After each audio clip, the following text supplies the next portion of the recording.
Why do you always feel unloved? Have you ever found yourself lying awake at night, wondering why you always feel like you're the one giving more, loving harder, trying harder yet still feeling unseen or not quite enough? Maybe you've told yourself it's just bad luck, that love is hard, that people always leave.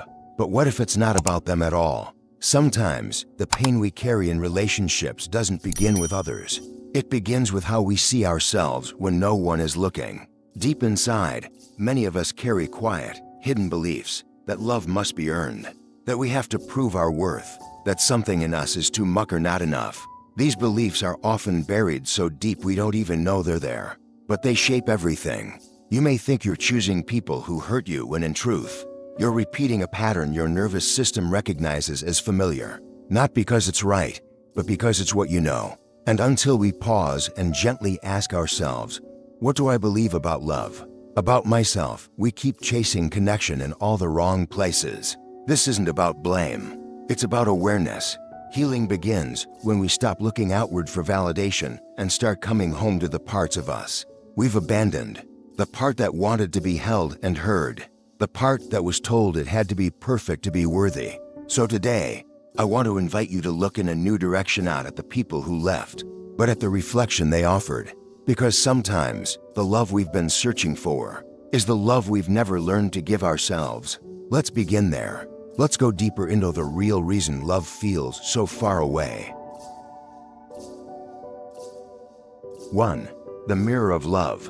Have you ever asked yourself why love always feels like something just out of reach? Why you seem to end up in relationships where you're constantly trying to be enough, to be seen, to be chosen, while the other person feels distant, emotionally unavailable, or simply not as invested.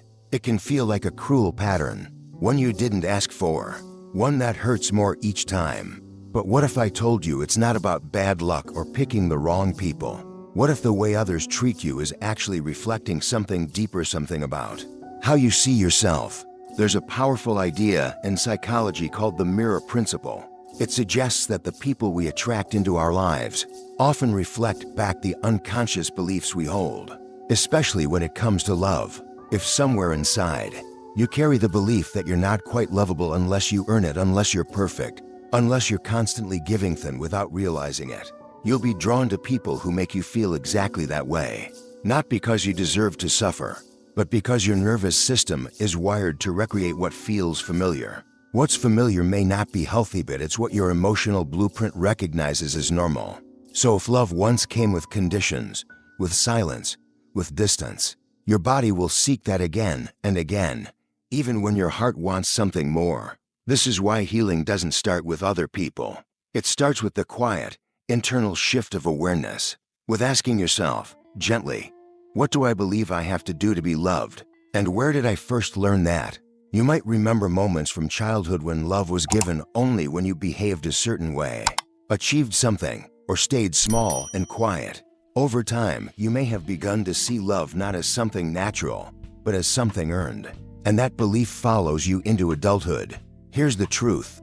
The way others treat you is often a reflection of how you treat yourself. When no one's watching, if you constantly abandon your own needs, suppress your emotions, or make yourself small to keep others comfortable, you'll attract people who expect you to keep doing exactly that. But the good news is, the pattern can shift, and it starts not with demanding more from others, but by giving yourself what you've been waiting for someone else to give you. Respect, attention, care, love without conditions. When you begin to relate to yourself with compassion and clarity, something changes. You stop seeing rejection as proof that you're not enough. You start seeing it as redirection, as protection, as an invitation to come home to yourself. People are mirrors, and when you shift what's inside, the reflection you meet on the outside begins to change, too. But to understand why this reflection keeps showing up, we need to look further back to where your definition of love first began. 2. Where did you learn love had to be earned? Have you ever caught yourself working so hard just to feel loved, like you're constantly proving you're worthy, even in your closest relationships? Maybe you try to be easy to love, agreeable, available, never a burden, and yet deep down, you still feel like it's not enough. that no matter what you do, love always feels conditional. This feeling didn't come from nowhere. Most of us didn't grow up learning that love is a steady presence, something we're worthy of just by being. Instead, we were taught quietly, sometimes without words, that love was a reward, a transaction. You were praised when you got good grades, hugged when you smiled and behaved, noticed when you made yourself useful. And without even realizing it, a belief took root. I have to be good to be loved. That belief follows you even now. It's not conscious. It's deep in your nervous system. So when someone pulls away or doesn't text back, your brain doesn't just register disappointment, registers danger, rejection, proof that you didn't do enough or weren't enough. And you try harder. You give more. You stay quiet about your needs. But here's the truth. You're still chasing the conditions you grew up with. You're trying to earn love because that's how your body learned to feel safe. And while that coping strategy might have once protected you, now it's keeping you stuck in relationships where you feel like you have to perform to matter. Healing begins when you notice this pattern with compassion, not shame. It begins when you ask yourself, where did I learn I had to be perfect to be loved? Whose voice told me that? And do I still want to live by it? The answer isn't to become more lovable. You already are. The answer is to stop abandoning yourself in hopes someone else will stay. It's to stop trying to deserve what should have been unconditional from the start. You can begin by simply allowing your own needs to matter, by validating your feelings before waiting for someone else to, by treating yourself with the gentleness you once longed for from others. You don't have to fight for love. You're not broken for craving it. That craving is just the echo of a child who once had to earn something that should have been freely given. And every time you choose to stay with yourself in your messy, honest, imperfect humanity, you take a step toward breaking that cycle. Love is not something you perform your way into. It's something you return to within. And from that place, you start to attract a different kind of connection, one that sees you, not for what you do, but for who you are. And when those early lessons teach you to hide certain parts of yourself, they don't just disappear, they become your shadow. 3. The shadow you hide, the love you lose. Have you ever felt like no one truly sees you? Like even in relationships, you're only allowed to show certain parts of yourself while the rest stays hidden, locked away out of fear that it's too much or not enough. That quiet part of you, the one you've pushed down for years, still longs to be held. But it's the part you often silence the quickest. We all have a shadow. It's made of the feelings we were taught to avoid: sadness, anger, shame, fear. Maybe you learned early on that vulnerability made you weak, that being sensitive made you a burden, or that if you showed too much emotion, love would be taken away. So you learned to hide, to be strong, to be good.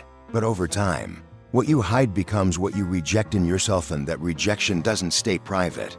It shows up in the people you're drawn to and the way they treat you.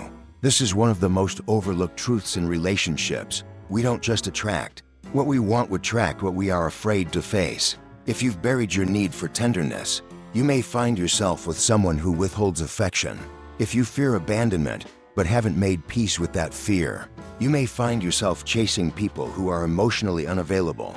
Not because you want to suffer, but because your nervous system is trying to resolve a wound by repeating ethiping for a different ending. But healing doesn't happen by waiting for someone else to finally love the parts of you you've hidden.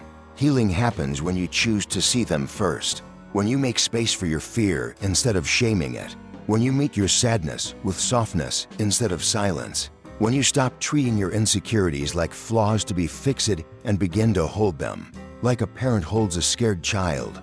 Your shadow is not the enemy, it's the key.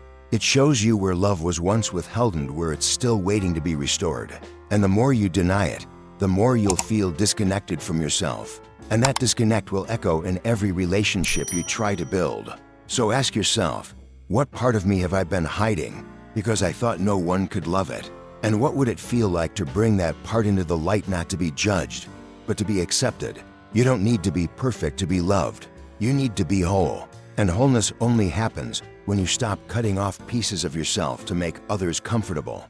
The more you embrace your full self, messy, real feeling, the more you'll start to attract people who are capable of meeting you there. Not because they complete you, but because you finally stopped rejecting what made you lovable all along. The good news is, you don't have to stay trapped in these old patterns because change begins the moment you turn inward, not outward. 4. The pattern isn't in them, it's in what you've learned to expect. Have you ever looked back at your relationships and noticed they all felt strangely similar? Different faces, different names, but somehow, the same feeling of being overlooked, underappreciated, or not quite chosen. If you've ever thought, why does this keep happening to me? You're not alone, and you're not broken, but there is a reason. When the same story plays out again and again, it's not because you're cursed or unlovable. It's because there's a belief usually buried deep that keeps pulling you into the same emotional loop. Our minds and bodies are wired to seek what's familiar, even if what's familiar has always hurt. If, somewhere along the way, you internalize the idea that love comes with distance, with uncertainty, or with having to prove yourself, your relationships will mirror that. This pattern isn't punishment. It's a call to become conscious of the unconscious, to bring awareness to the silent rules you've been living by. For example, if you find yourself constantly giving more than you receive, always accommodating, always understanding, it's worth asking, what do I believe I have to be in order to be loved? That question alone can begin to untangle years of unmet needs. Many of us mistake effort for love. We think, if I do more, they'll see me. If I give enough, they won't leave. But true love isn't transactional. You can't hustle your way into being valued. And when you start noticing the recurring themes in your past emotionally unavailable partners, one-sided effort, repeated feelings of rejection, it becomes clear. The common thread isn't just the people. It's the role you believe you have to play. Awareness is the first shift. The second is honesty. What would it mean to stop chasing approval? To stop bending and shrinking just to be accepted? To stop settling for crumbs when you're craving a feast? The healing begins with permission. You don't need to fix yourself to be loved. You need to reconnect with the parts of you you've silenced. The part that's tired of over-functioning. Part that's done earning affection. The part that longs to feel safe, seen, and valued simply for existing. When you shift your inner world, your outer relationships follow.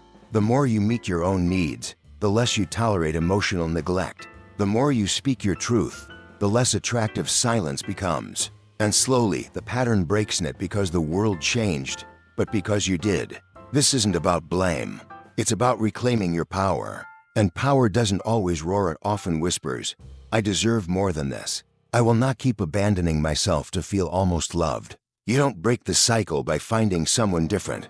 You break it by becoming someone who no longer accepts what you've outgrown. And once you begin that inner shift, you'll realize something quietly powerful. The love you've been seeking has always been inside you. Coming home to yourself. Have you ever wondered why love still feels so far away? Even when you're in a relationship or surrounded by people, why there's still a quiet ache, a lingering sense that you're not fully met, not truly seen. The truth is, many of us spend years searching for something outside that we were taught to hide inside. The wounds we carry around love are often not about others. They're about what we learned to believe about ourselves, that we had to earn love, that we had to be easy, pleasing, perfect, and so we keep trying. We give more, we accept less, and somewhere along the way, we disconnect from our own worth. But here's the shift. Love doesn't begin when someone finally chooses you. It begins when you choose yourself, when you stop waiting to be rescued and start learning how to hold your own heart. When you stop asking, what's wrong with me? And begin asking, what part of me still needs my attention? That's where healing begins, not in fixing, but in returning. Returning to the parts of you that were silenced, to the feelings you learned to hide, to the child in you who still wonders if they're enough. You don't have to chase love to deserve it. You are not broken for wanting it. The work now is not to become lovable, but to remember you already are. And the more gently you hold yourself, the more your outer world will reflect that love back. You're not too much. You're not too sensitive. You're not hard to love. You're just remembering how to come home.